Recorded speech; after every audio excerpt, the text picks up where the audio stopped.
소년심판이 어쨌든 10부작이다 보니까 굉장히 많은 소년분들이 등장을 하잖아요. 그래서 어쨌든 교수님께서 그 배우들과 일일이 이제 연기 티칭도 하고 그러셨을 텐데, 드라마 전체에서 가장 기억에 남는 배우 1부에서부터 10부까지 그런 배우가 있다면 누구를 꼽을 수 있을까요? 다 기억에 남지만 그래도 4, 5부에 10명의 소년들이 출연을 해요. 그 에피소드, 푸른 청소년 회복센터. 네. 네네네. 그 시간들이 가장 기억에 남고 숲하면서 많이 울었어요. 왜요? 각각의 에피소드들이 너무나 절절하기도 하고, 애들마다의 에피소드가. 네, 그 인물들의 에피소드들이 그랬고, 염혜란 배우님이 연기하셨던 선자 역의 딸들이 있는데, 그 인물들을 보면서는 이제 제 가정생활, 저의 아이들을 또 떠올려 보기도 했고 그랬었죠. 그래서 가장 많은 인원, 항상 북적북적대고 정신없었고 그러면서 그 친구들하고의 기억이 많이 남습니다. 저도 기억나는 게 그 파랑머리. 거기서 제일 세네. 그 네네. 역할명이 뭐였죠? 영나. 아, 영남. 네네. 저도 그때 연습할 때 옆에서 지켜보면 매트리스를 벽에다 대고 아. 주먹으로 엄청 때리고 소리 지르고 막 그래서 저거 뭐 하는 건가라고 했었는데 나중에 들어봐라 보니까 알겠던데, 그러니까 어쨌든 문을 막 주먹으로 때리고 피가 나도록 때리고 그거를 위해서 매트리스를 갖다 네. 벽에다 세워놓고 엄청 했단 말이죠. 그거 할 때마다 선생님도 되게 진이 빠지셨을 것 같고 영남역을 맡았던 그 친구도 되게 진이 빠졌을 것 같은데 그거 어떻게 그렇게 진행하셨나요? 육체적으로 되게 힘들었을 것 같은데. 그 장면 연습할 때 오셔서 뭐라고 하셨잖아요. 학원 아. 부시냐고. 아니 저는 학원 벽이 부셔지는 줄 알았어요. 네네. 벽 다 부셔. 학원 벽이 부셔지는 줄 알았고. 그래가지고 네. 그래서 제가 매트리스 두꺼운 매트리스를 벽에다 해놓고 이제 다른 친구들한테 잡으라고 그러고, 실제 뭐 이걸 할 수는 없으니까 어떻게 보면 액션 연기죠. 연습하면서. 근데 그때 아까 제가 뭐 할 때 울었다고 했는데 이제 그 장면 연습을 하다가 어느 순간 좀 굉장히 연습 많이 했었어요. 그 친구가 아마도 오디션이 처음이었을 겁니다. 첫 처음 연기? 오디션에. 그러니까 그 전에 그럼 연기를 한 번도 해본 적이 없나요? 배우고는 있었겠죠. 네. 배우고는 배운 적은 있었는데 있고. 배우다가 오디션 자체가 처음이었던 친구인데. 아 그럼 첫 오디션에서 그쵸. 캐스팅이 됐던? 네네네. 그거 신이 주신 기회네요. 그렇죠. 네네. 엄청난 기회를 꿰찬 친구인데 매력이 있었던 친구고. 근데 처음에 되게 부족했죠, 당연히. 근데 결과가 어느 정도 나와서 좀 이 감정이, 이 친구도 정말 진짜 감정이 확 솟아오를 때 그 친구도 오열하고 저도 오열하고. 저도 그게 기억이 나요. 뭐냐면 저는 그 아이디어가 되게 좋다고 생각했던 게 나중에 드라마를 보니까 이해가 되더라고요. 엄마를 찾아갔는데 엄마가 운전박대하고 자기를 모른 척하기도 하고 막 그런 거 때문에 문 열어 이러고 엄청 하고 주먹으로 때려갖고 주먹에서 피가 날 정도로 막 그랬던 어떤 장면인데, 저는 그 아이디어가 좋았다고 생각하는 게 뭐냐면 그게 연습을 할 때 대사만 한다고 되는 게 아니잖아요. 네. 실제적으로 막 주먹 손짓이 되니까. 근데 그렇다고 그걸 진짜 벽을 때려버리면 손이 진짜로 망가질 테니까 그렇게 매트리스라도 이제 세워놓고 억지로 치게끔 해서, 그러다 보니까 결국 이제 뭐가 터져 나오는 그런 걸 저도 옆에서 이렇게 봤었거든요. 그래서 그게 그런 결과가 드라마에 되게 좋은 결과로 나와서. 그리고 영나라고 하는 친구가 또 지금도 잘 풀리고 있나요? 그 작품 오픈되고 바로 소속사에 들어가게 돼서 다른 작품도 잘 하고 있습니다. 네, 얘기 또 그리고 들어보니까 이게 소년심판이 워낙 호평을 받다 보니까 거기에 출연했던 소년범들이 여기저기 뭐 다른 드라마에도 많이 출연하게 된다고. 네. 같이 막 나오기도 하더라고요. 어떤 작품에 여러 명이. 그래서 되게 보면서 웃으면서 되게 잘. 어쨌든 선생님과 인연이 돼서 그렇게 같이 했던 친구들인데 그 친구들이 배우로서 이렇게 잘 풀리는 걸 보면 기분이 어떠세요? 선생님으로서? 되게 뿌듯하죠. 되게 뿌듯해요. 그렇죠. 이렇게.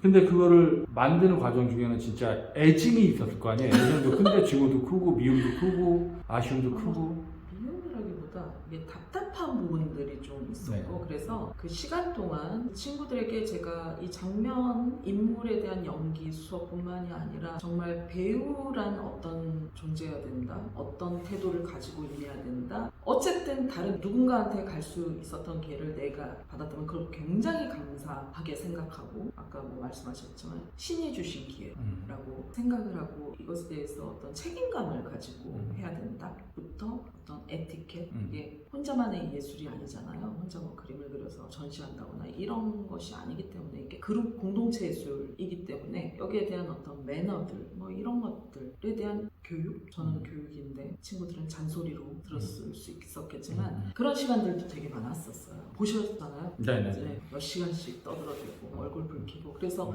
어떻게 보면 저도 힘들었지만 저랑 함께했던 배우들도 좀 힘들었을 것 같아요.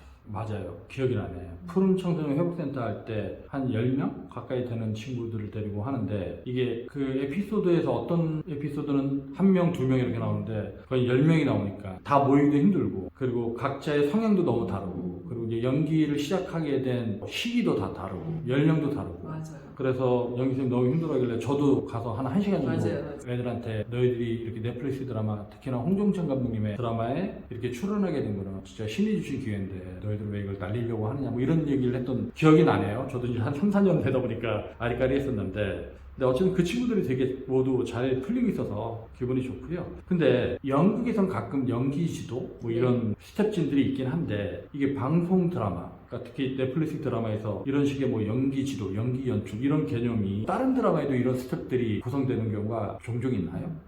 글쎄요. 제가 알기로는 그러니까 이렇게 출연하는 어떤 한 명의 인물이라든지 두 명의 인물 그런 경우는 지도를 하는 뭐 저도 지금도 뭐 그런 작업들은 하고 있지만 이렇게 크레딧에 오르고 어떤 스텝처럼 계약을 처음부터 하고 이런 조건으로 하는 것은 제가 첫 케이스라고 그쪽에서 말씀을 하셨어요. 아, 그랬어요? 네, 드라마 역사상 처음이다. 그래서 사실 제작사 측에서는 좀 당황하십니다.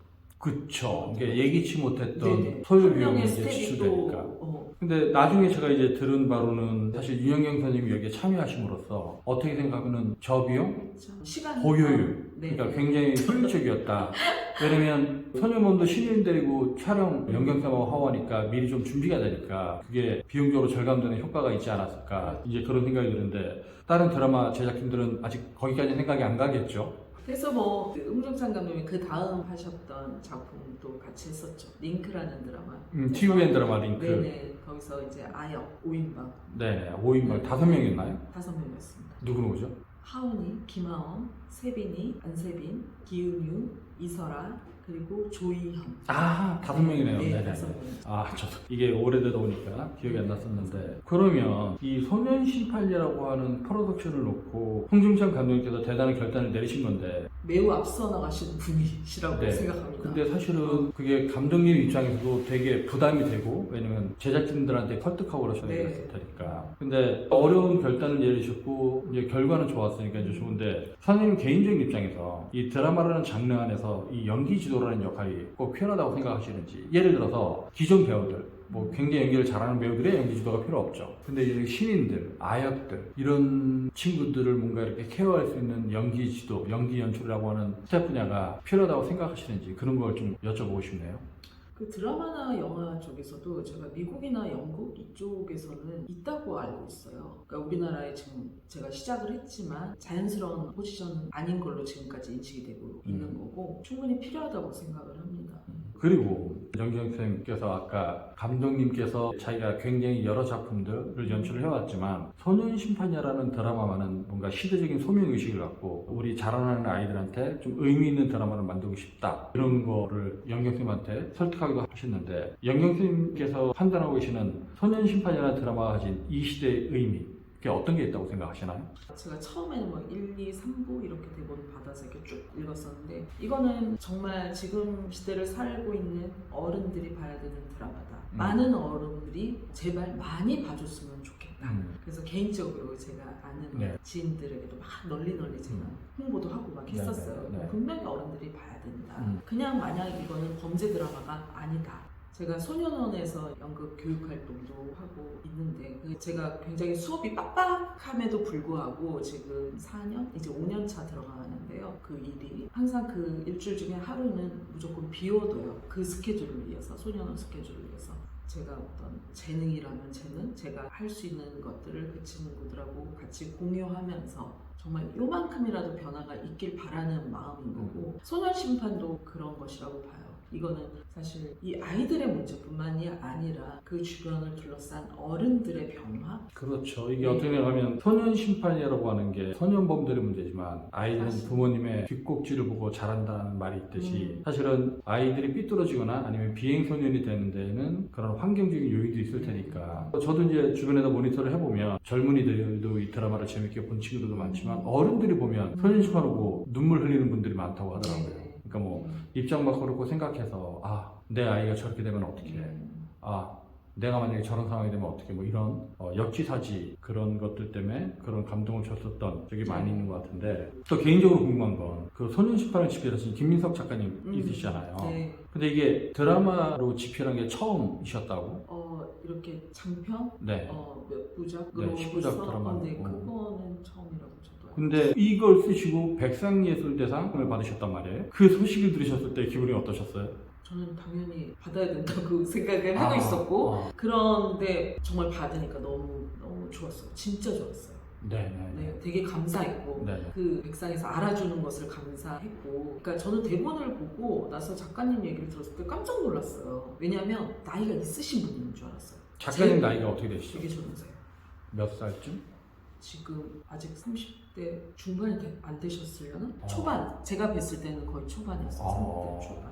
근데 저도 개인적으로 소년 심판을 이렇게 보면 저런 드라마, 판사들의 이야기가 등장하는 드라마와 소년범들의 얘기가 들어가는 드라마를 썼는데 엄청난 내공 같은 걸 느꼈었거든요. 맞아요. 그리고 굉장히 섬세하고 디테일하고. 네. 근데 와 대단하시네요. 근데 그러면 이분은 이렇게 취재, 자료조사 이거 엄청 하셨을 것 같은데. 하셨죠. 엄청 몇 년 동안에 준비하시고 기획 단계가 있었고 그렇게 대본이 만들어졌고 그러다가 홍종장 감독님하고 인연으로 제작이 된 건데 그 앞에 준비 기간이 굉장히 길었고 그 내용들을 보시면 알겠지만 계속 에피소드가 바뀌면서 이야기들이 펼쳐지는데 그러니까 저는 저렇게 젊으신 분이 이렇게 울림 있는 이야기를 하실 수 있나 그래서 제가 항상 저보다 한참 젊으시지만 존경하는 작가다. 근데 존경한다고 얘기하죠. 이 존경이라고 하는 거는 저 개인적으로도 저도 이제 나이가 굉장히 들었지만 젊은 사람이 나이 드신 분을 존경하는 건 줄 알았는데 저 개인적으로 손흥민이라고 하는 축구 선수 굉장히 존경하거든요. 네. 왜냐면 그 사람이 뭐 필드에서 축구를 잘하고 아닌 거를 떠나서 인터뷰를 할 때 그 사람이 가지고 있는 마음가짐, 태도 그런 것들을 보면 저 친구는 나이가 젊은데도 굉장한 인생의 내공을 가졌구나, 철학을 가졌구나. 네, 맞아요. 그런 부분들이 우리가 기성세대가 젊은 사람들한테 또 이제 배우는 부분이기도 하고. 맞아요. 담고 싶다. 네. 그 마음이나 그 뜻을 담고 싶다. 이런 네, 네, 거. 네.